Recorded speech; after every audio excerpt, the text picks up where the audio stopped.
Karina woke up abruptly, drenched in sweat. As she looked around, she realized she was at home, with Kostya by her side. Determined not to disturb him, she quietly tried to get up and leave the room. The last thing she wanted was for him to give her that sympathetic look again, asking if she needed to see a doctor. The memory of it left a bitter taste in her mouth. Just like today, she had experienced that same haunting nightmare that had plagued her for years. In the past, when she was young and had just lost her parents, she never dreamt about anything. But now, as an adult and a woman who had built her own life, that nightmare kept recurring. Every time she woke up, screaming and terrified.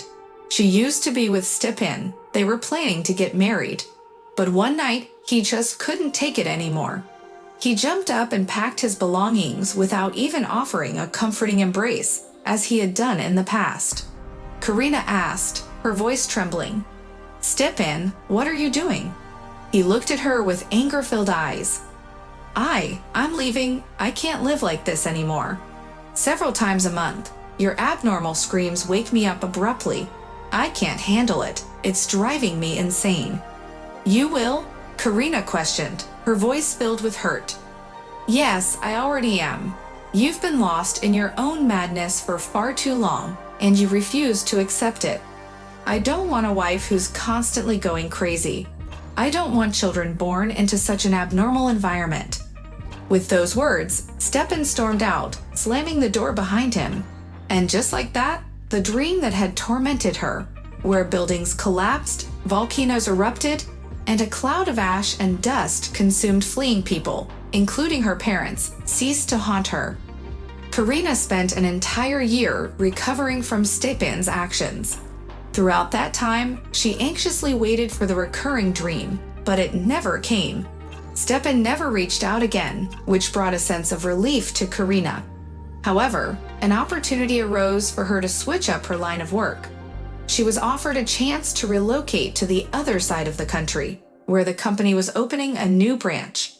Without any hesitation, she made the decision to take this opportunity. After all, what did she have to lose? She only had a rented apartment, and the house where she and her parents once lived happily was located in a village almost 100 kilometers away. Her neighbor promised to look after it, but truth be told, Karina wouldn't have been too upset if it had burned down. The few times she attempted to visit, the pain she felt was so overwhelming that it was almost tangible. That house held memories of their time together as a family, her grandmother Rita, her father's mother, her father, and her. They had bought the house due to Karina's health issues since birth, as doctors had advised being closer to nature. Her mom and dad, both lifeguards, were not your typical rescuers who focused on saving people in the forest.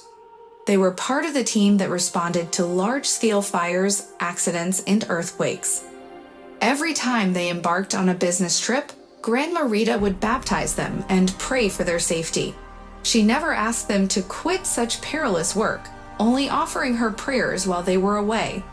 Sometimes she would cry silently, thinking Karina couldn't hear. On the day that Grandma Rita decided to make cottage cheese pancakes, Karina felt a wave of nostalgia. She had always loved them. Her parents were, once again, on a business trip. The television in the kitchen was on, and suddenly Grandma froze. The news on the TV caught her attention, although Karina didn't fully comprehend what was being said. The sight of an erupting volcano on the screen made Grandma Rita freeze. The pancake she was wrapping up slipped from her hands, and the cottage cheese slowly tumbled out, landing on the floor. Karina was so startled by that particular incident that it became deeply ingrained in her memory. Since then, she has never touched cottage cheese again. Karina gazed anxiously at her grandmother, who remained silently fixated on the screen, her eyes vacant. The sound of the doorbell interrupted their tense moment, prompting Karina to rush towards it. Standing at the threshold was a man adorned in the same uniform as her parents once wore, causing fear to pulse through her.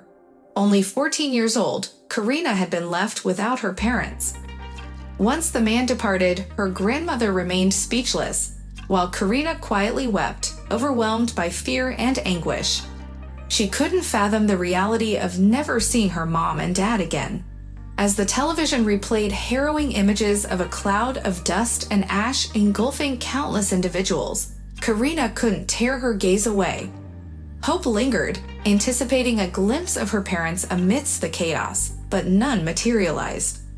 Suddenly, a thud echoed behind her, provoking a piercing scream. Her grandmother lay motionless on the floor, her eyes fixed in a gaze. Karina wasn't sent to an orphanage. Instead, her guardianship had been arranged by her parents' employer. Deeply grateful for their support, they attempted to shower her with love and care. They provided her with the opportunity to study in a prestigious university. Though they couldn't replace her mom, dad, and grandmother, their efforts prevented Karina from breaking down completely. The young girl hurriedly entered the kitchen, pouring herself a glass of water as she settled into a chair to catch her breath. Why? Why did it have to be like this? 12 years had passed since her parents' disappearance. Why did these haunting dreams start resurfacing just as she began dating someone? She sat there for a while, lost in her thoughts, before glancing at her watch. Morning would soon arrive, making it pointless to go back to bed. She considered preparing breakfast instead. Kostya always had an appetite in the morning, whereas Karina struggled to eat even a morsel. However, during their lunch dates at the cafe, the roles were reversed. Karina savored her meal, while Kostya settled for coffee and a sandwich. They jokingly bickered about who was in the wrong, creating a playful dynamic between them. Karina prepared a delicious breakfast, including an omelette and some sandwiches.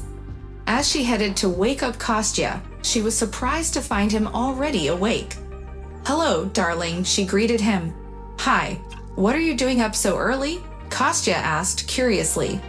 Karina looked at him carefully, wondering if he had overheard her earlier conversation or if he was simply curious. "I couldn't sleep," she replied. They sat down together for breakfast, and Karina even poured herself a cup of coffee. "How are you today?" she asked, trying to steer the conversation. "Karina, I'm actually going to my parents' house today," Kostya announced. "All right, well, I'll use the opportunity to finally clean out the closet," she responded, trying to hide her disappointment. Kostya didn't officially live with her, even though he often stayed over. While it seemed that both of them were content with this arrangement, looks could be deceiving. Karina, at 26 years old, had aspirations for career growth, but also valued the idea of a family. Yet Kostya remained silent. He never hinted at taking their relationship to the next level, despite 6 months being enough time to evaluate their compatibility. Karina couldn't bring herself to propose to him. Kostya was the first to leave in a hurry. They both worked in the same firm, but in different offices and areas. Time flew by quickly until lunch, and Karina worked so diligently that she even managed to catch a small break. However, it seemed that Kostya didn't wait for her and had already devoured his pie and left. Karina briskly walked towards the cafe, and as soon as she stepped outside, she spotted Kostya. He was standing a short distance away from the entrance, engrossed in a conversation with a girl. Karina approached them and said, "Hey, your crazy girl wasn't at lunch." Kostya sighed and responded, "I don't know. She was having another one of her episodes, shouting and running around. I'm exhausted." "Why don't you send her away?" Karina suggested. Kostya looked despondent. "It's difficult. Who else would want to be with someone with such a troubled mind? And she refuses to acknowledge that she needs help. If we mention it, she'll just get angry." Karina's heart sank upon hearing these words. She couldn't believe what she had just heard, so she quickly headed back to the office. In the evening, Kostya called, as he always did when he didn't spend the night at her place, just to bid her good night. Karina stared at her phone, which was vibrating on the desk, but she couldn't bring herself to pick up. When the phone finally stopped, Karina received a text from the girl. "I'm in a mental institution. Please don't call me again." Kostya continued calling several times, resorting to finally texting her, saying, "You truly are crazy." Karina decided to delete Kostya's number from her phone, and in doing so, she felt a wave of relief. She believed that by removing him from her contacts, she would no longer be haunted by the nightmares that had been plaguing her lately. As the morning arrived, she woke up with a cheerful and alert demeanor. Looking at herself in the mirror, she spoke to her reflection, declaring, "Well, time to start a new life, huh?" Arriving at work, Karina acted as if nothing had happened. She engaged in cheerful conversations and smiled without a trace of distress. She chose to skip lunch, determined to lose a few extra pounds. However, her plan to maintain a positive attitude was interrupted when Kostya unexpectedly showed up at the office. "Karina, can we talk?" he asked, searching for answers. Karina looked at him calmly, even kindly, and inquired, "About what?" Kostya, unsure of what to say next, felt a blow to his ego. Despite his confusion, he made another attempt. "I mean, what's going on between us?" Karina responded with a mix of annoyance and pity. "Kostya, I implore you, why did you come here? You don't love me, so why should you care? Are you here out of a sense of obligation? That's foolish, don't you think? You're an educated adult, yet you're allowing societal conventions to dictate your actions." Kostya stood there, at a loss for words. He couldn't understand why Karina seemed so unaffected. Feeling slightly defeated, he tried one last time. "What about you now?" Karina looked at him quizzically and replied, "Me? I don't understand the question." Caustic. "While I appreciate the 6 months you spent with some other woman, I managed to live without you for 26 years. I believe I'll manage just fine. Now, please, it's working hours. You should go."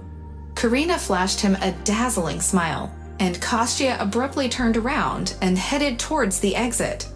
As she watched him leave, Karina sighed and focused her attention back on the papers in front of her, pondering the unanswered question, and what was that all about? The voice that startled Karina came from right above her ear, causing her to jump. "Setka, how many times do I have to ask you not to sneak up on me like a cat? You'll make me stutter," Karina said, slightly annoyed. Svetka, who was also her friend, smiled mischievously. "Karinka, really? Did you just break up with Caustic? Where are the tears? He's so handsome." Svetka mimicked, recalling the words she had said when Karina first started dating him. For some reason, Svetka had disliked Caustic from the moment she laid eyes on him. She had called him a pompous moron and refused to visit Karina when Caustic was around.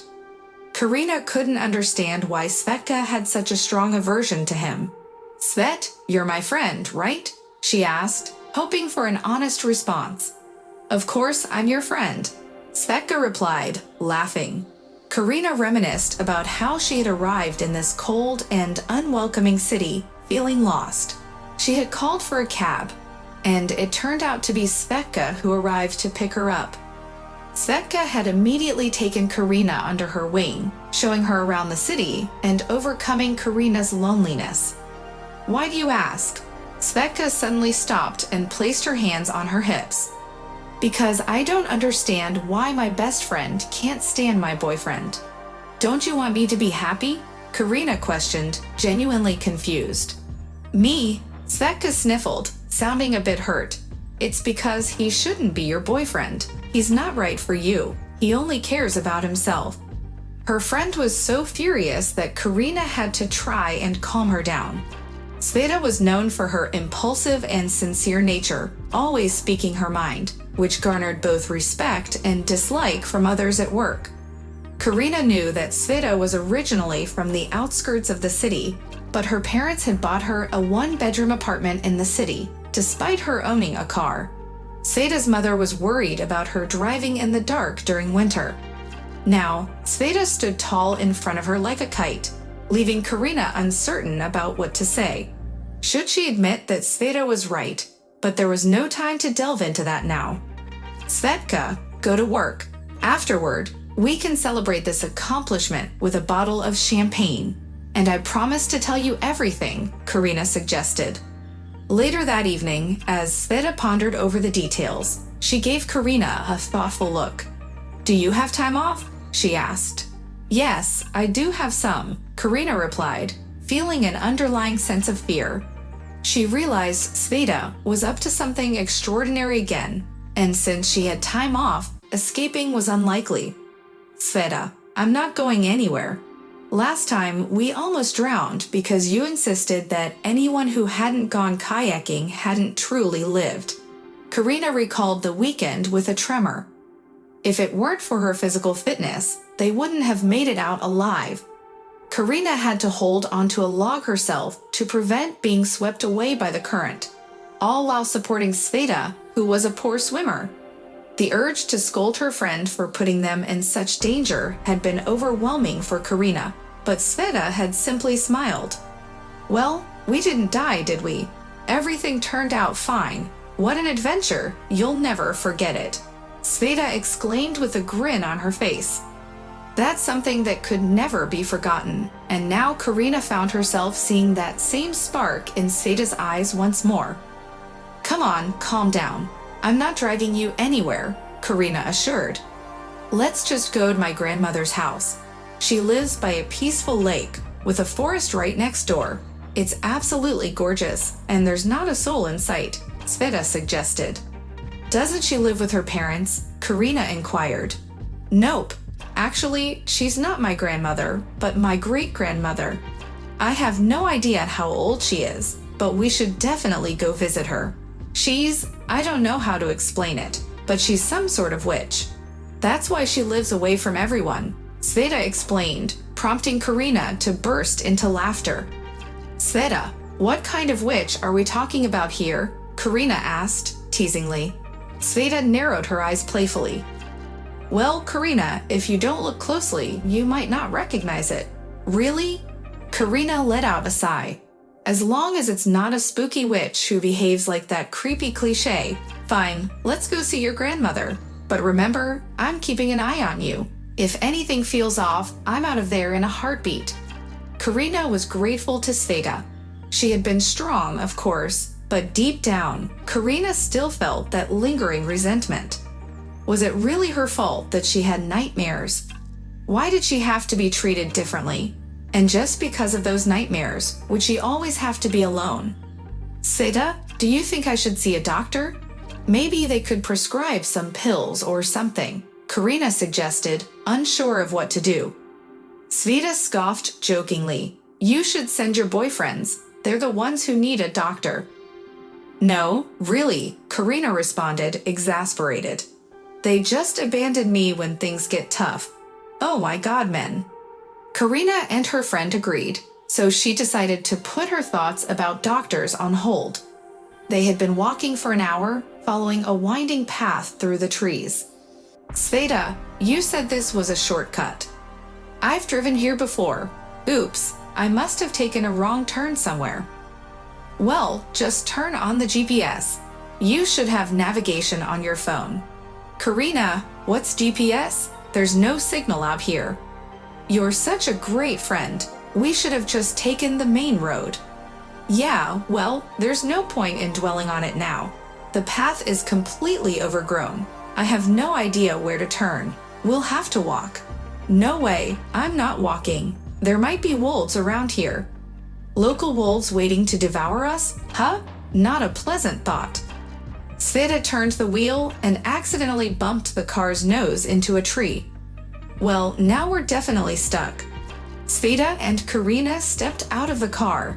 They walked around it, perplexed. Then they walked around it again. Sveta nervously chewed on her fingernail. "Well, technically, if we back up a little and then turn here, and then maybe turn back." "Sveta, come on, think of something."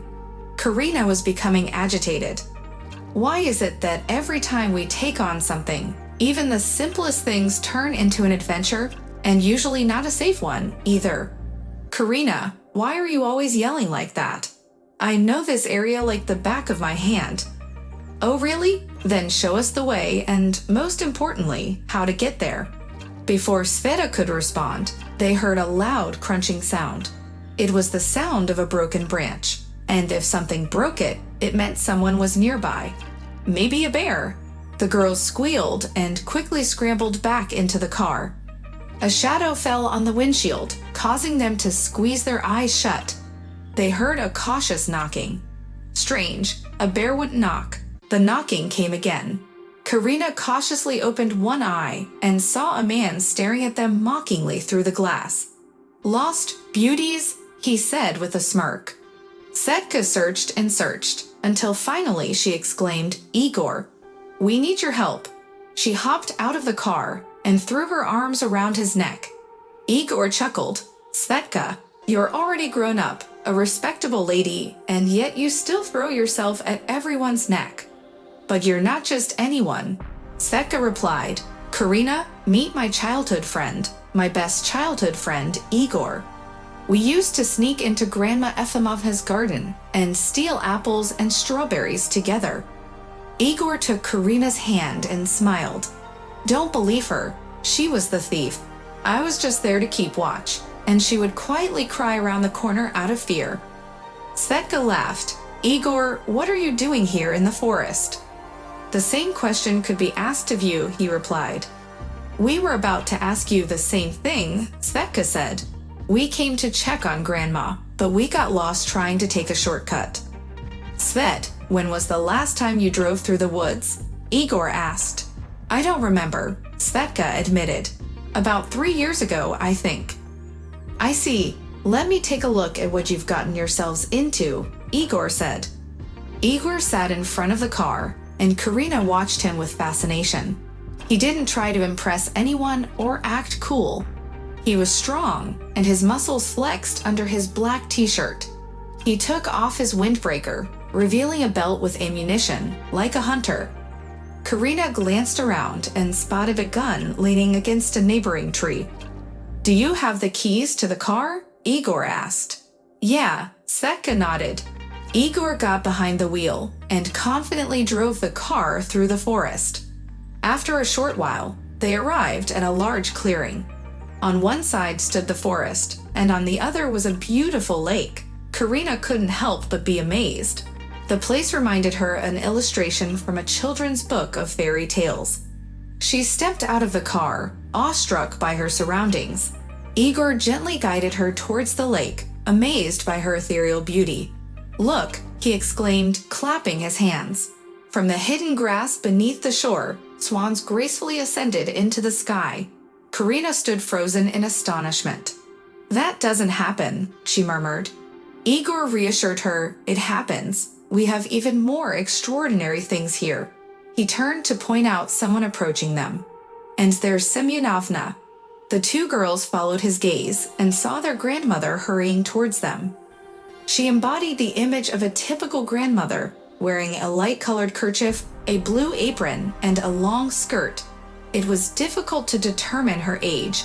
She could have been anywhere between 70 and 90. "Svetlana, what took you so long? I already sent Igor to find you," she exclaimed, embracing her granddaughter. Seda was momentarily surprised. "Grandma, how did you know we were coming?" Agrippina Semyonovna chuckled, responding, "Now, my dear child, how could I not sense my family's arrival?" Karina stared at her grandmother with wide eyes, and Agrippina Semyonovna laughed. "Don't be afraid, dear. I won't bite." "My name is Agrippina Semyonovna, and yours?"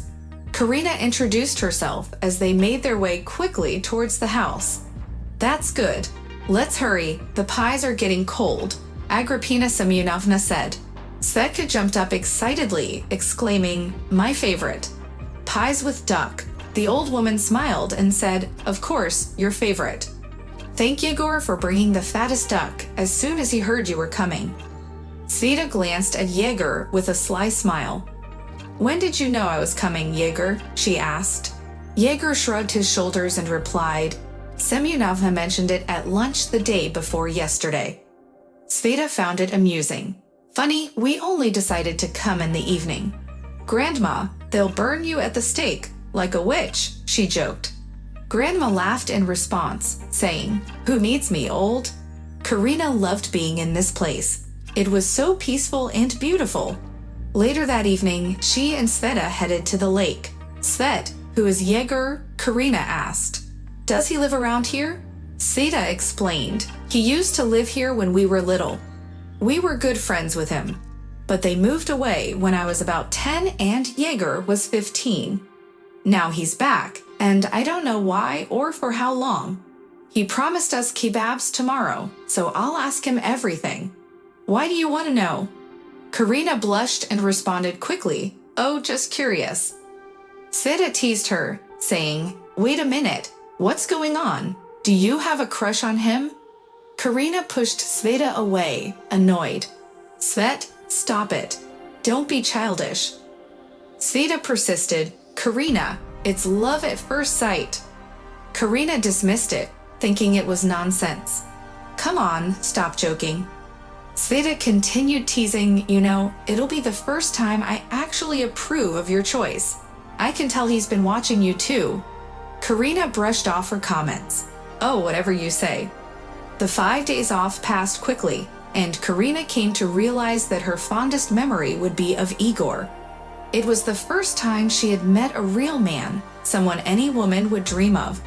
However, Igor didn't make any moves towards her, even though she was certain he liked her. He joked with them, cooked kebabs, and even took them fishing. After the mosquito-filled excursion, Karina jokingly promised that she would give her entire salary to anyone who could figure out how to get rid of all the mosquitoes. On the final day, Yegor departed early, announcing that he too had run out of vacation time and would be leaving that evening. "We will surely meet again," he assured Karina as he disappeared into the forest.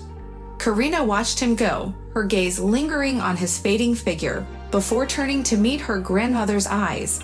There was a penetrating look in her grandmother's gaze. "Come, Devonka," her grandmother said, gesturing for them to walk ahead. "Let's have a chat and enjoy some tea."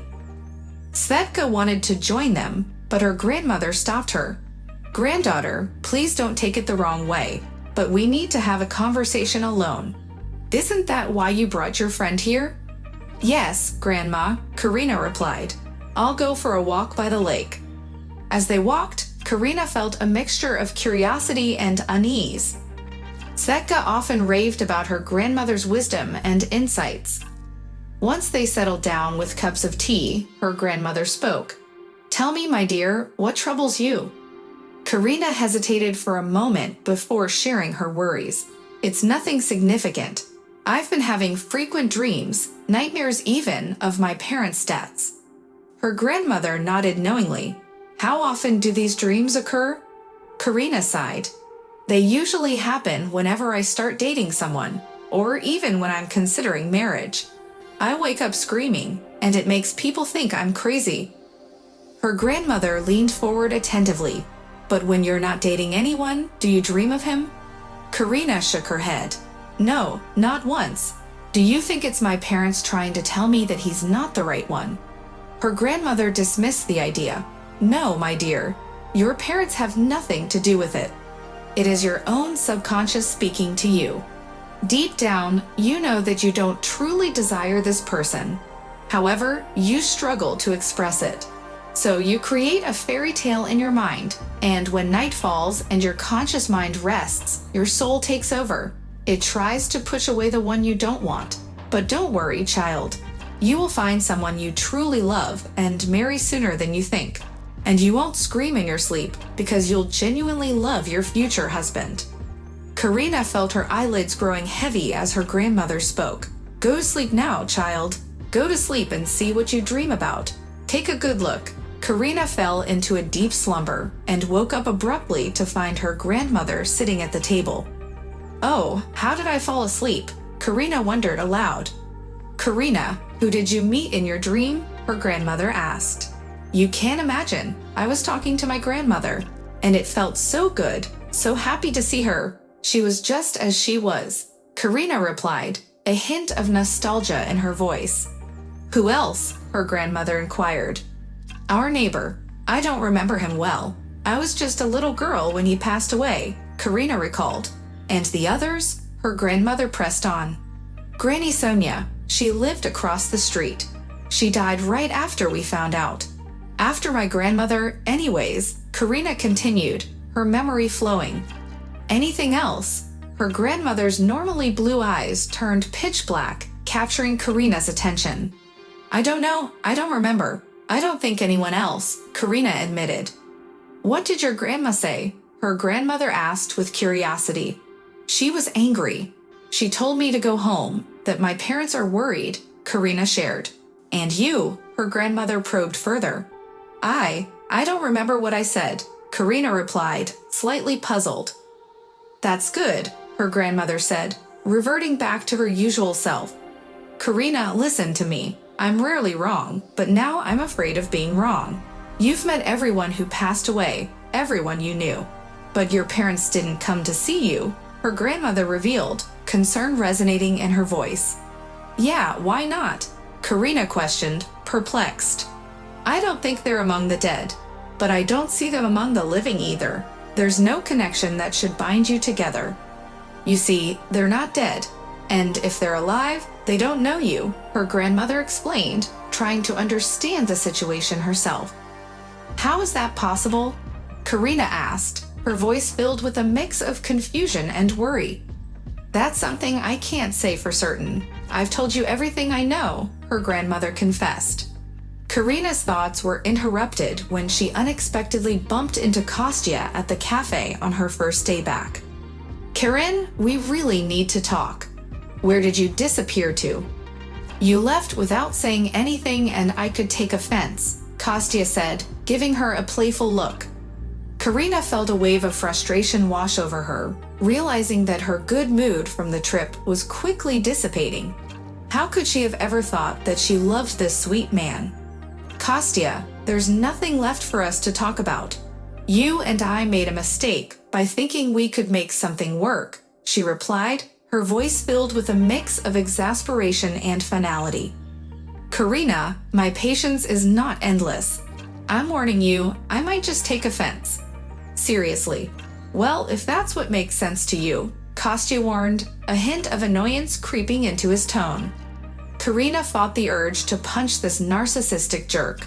Instead, she mustered a smile, remembering Svetka's choice epithet. Kostya, stay away from me for good. Is that clear enough for you? She said firmly. As she walked away, Kostya stared after her, wondering what had gotten into her.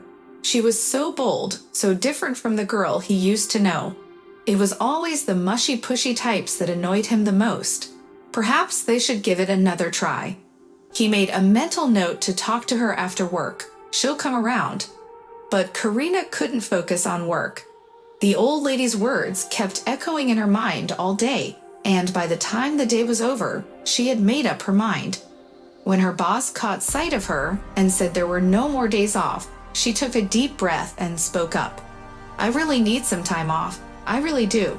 Otherwise, I might have to quit, she said, mustering all the courage she had. Karina, what's going on? Where are you going? Her boss asked, concerned. I need to go home. Something important came up. I can't really explain it. It's about my parents, she replied, her voice tinged with urgency. All right then, will a week be enough? Her boss asked, a hint of understanding in his eyes. You're the best boss in the world, Karina exclaimed, grateful for the understanding. Karina quickly ran down the stairs, already having booked her plane ticket. She had to rush to drop off her belongings at home before heading to the airport. Karina, Kostya called out, appearing out of nowhere. Kostya, what now? She asked, a mix of frustration and exhaustion evident in her voice. We really need to talk, he insisted, grabbing her arm. Grateful for her newfound determination, Karina shrugged off his grasp. I beg you, not now. Better yet, not ever. And with that, she continued on her way, leaving Kostya behind to contemplate what had just happened. You're going through a difficult time right now, which is why you might feel unsure about what you're doing. But please know that I forgive you.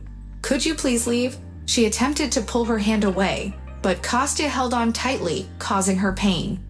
Release the girl. Immediately, Karina recognized that voice. Kostya, taken aback, loosened his grip, allowing Karina to throw herself into Igor's arms. So this is what it is. You guys don't think. And it's so easy for you to find a replacement. Kostya wanted to add a harsh remark, but when he saw Igor's clenched fist, he decided to remain silent. Igor, I only have 2 hours, then I need to catch a flight. A flight? Where to? It's a long story to explain. Igor opened the car door for her. Get in and tell me the address, then I'll listen to you. Karina shared everything with him. Starting from the moment the news had aired on TV years ago, Igor drove her to the airport, and there he kissed her and said, I'll be waiting, but if you need my help, call me immediately. I'll fly over. Karina snuggled closer to him. Just wait for me. Igor laughed. Yes, I've already waited 30 years. A few more days won't be a problem. The girl slowly walked down the street. This was where she had gone to school. And here was the road her grandmother used to take when she went to the market on Saturdays. Sometimes, Karina would accompany her, even though she hated these trips. On Saturdays, all she wanted to do was sleep, not go to the market in the morning. Now, 2 more houses, a turn, and she would see her house. It's probably in ruins by now, not because of its age, but due to vandals. Children liked to break glass, and people would take anything that wasn't securely locked away. Karina, are you there? She stopped abruptly as she noticed an elderly woman wearing a hat standing in front of her. She realized with shock that it was their neighbor who was supposed to be watching the house. I'm Aunt Galia. Hello, the woman introduced herself. Suddenly, the neighbor burst into tears and exclaimed, At last, who told you? They're going crazy. They've turned all the neighboring towns upside down. Confused, Karina asked, Who, Aunt Galia? The neighbor fell silent, her eyes widening. Karanovka, don't you know anything? She whispered. Karina's heart raced, and she began to panic. What don't I know? Aunt Galia, please tell me.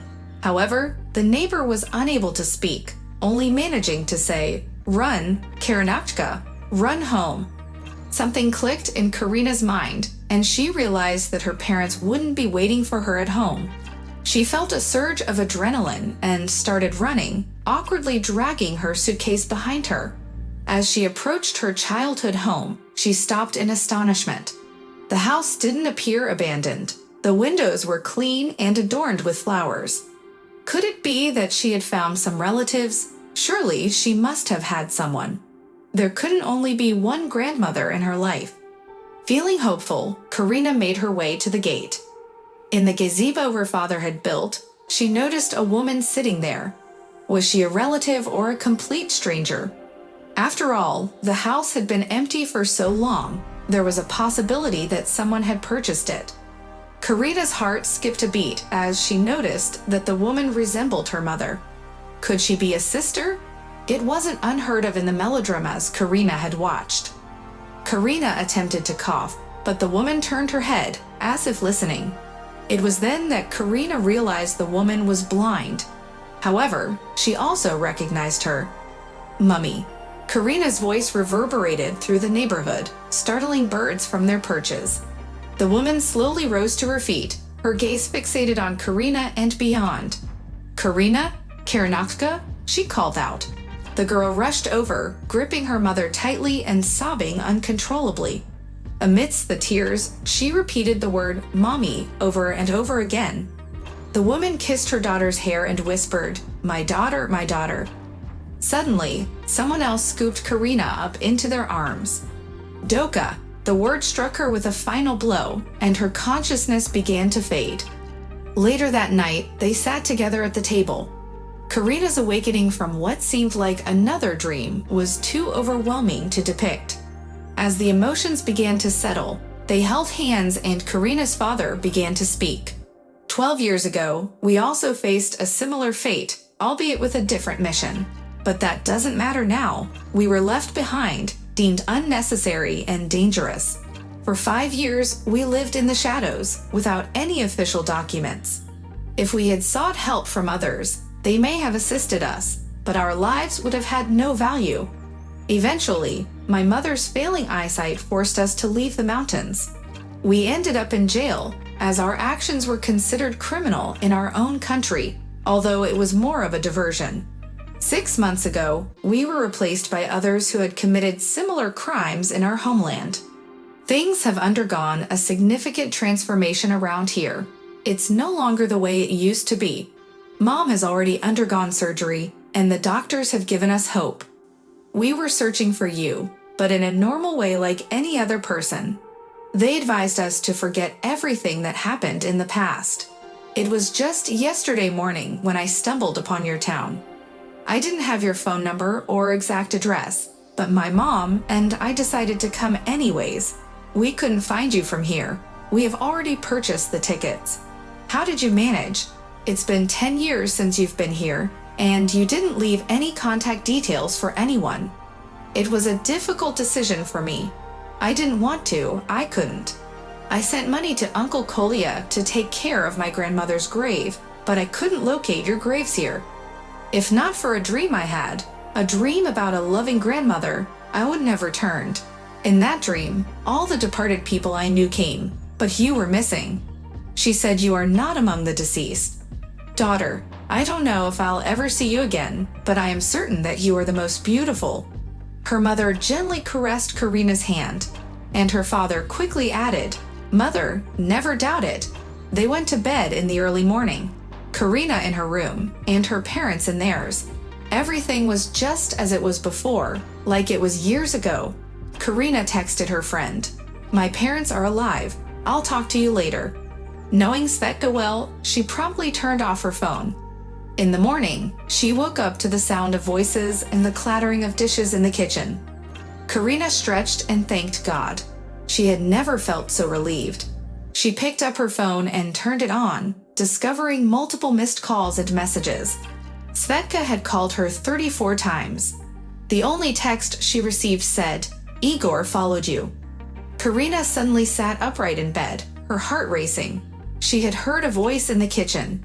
Just as she was about to get up, the bedroom door swung open and Igor appeared, casually munching on a sandwich. Come on, sleepyhead, he said, a hint of playfulness in his voice. Get up before we eat all the sandwiches. For some reason, Karina burst into tears, startling Igor. Why are you crying? He asked, genuinely concerned. Then Karina's father's voice came from behind Igor. Don't worry, Igor. Women are complex creatures. They cry when things are bad and when things are good. How can one understand what goes on in their minds? It's a mystery. Svetka, Karina's mother, intervened. Igor, why are you stomping around like a bear? Bring the salad without dropping it. Igor defended himself, saying, Sveta, when have I ever dropped anything? Well, everyone starts somewhere, Svetka teased. Sometimes, Igor just wanted to slap her. Oh, you've been threatening me since we were kids, he retorted. Mama, Papa, and the godmother are arguing again. A little girl approached Karina, eager to snitch. She was bursting with importance. Aunt Marinka, Kalinka, Tattletale. Igor turned around, addressing the little girl. Mummy. Karina hugged her daughter and playfully showed Igor a fist. No, of course not. Daddy's just joking. They're here, Karina's father announced as a car pulled up to the house. He had picked up Karina's mother from the hospital today, following her final operation. Karina's father had been shouting over the phone that everything went well. Igor scooped up Marina in his arms, who had already forgotten about being upset with Daddy, and she eagerly wrapped her arms around him. He then helped Karina out of bed. Karina was due to give birth in 2 weeks, and the twins were making her increasingly uncomfortable. Looking out the window, Karina saw her mother getting out of the car. She glanced around briefly, touched something with her hands, and then locked eyes with Karina through the window. A moment of silence passed, and then her mother smiled. My beautiful daughter, she said softly. I always knew you were beautiful.